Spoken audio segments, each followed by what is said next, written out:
Լույսը շատ բարի է, օրն էլ է բարի, Տերը օրհնի ձեզ։ Ես ուզում եմ այսօր խոսել մի աստվածաշնչյան հերոսից, Պետրոս առաքյալից։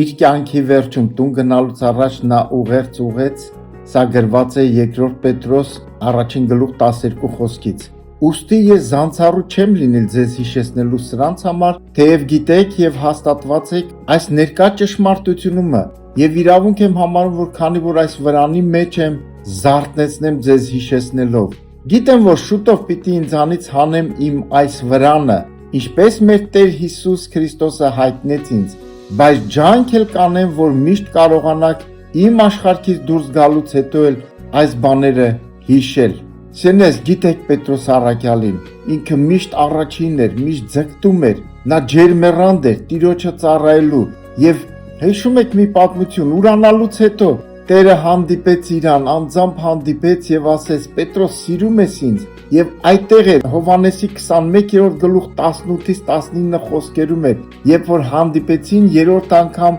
Տերը Պետրոսին ասում է.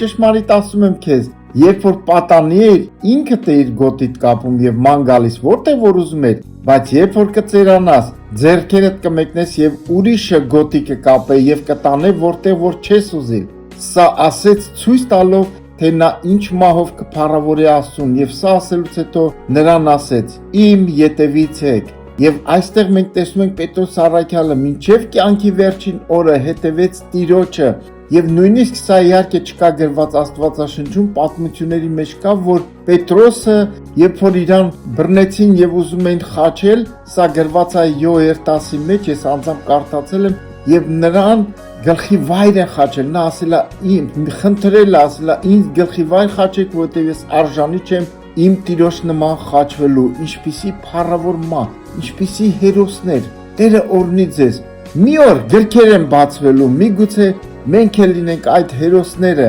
որ մեր մասին էլ ասեն ինչպես հերոսներ, երկինքը, կարևորը երկինքը ասի։ Տերը օրհնի ձեզ, լավ որ բոլորիդ։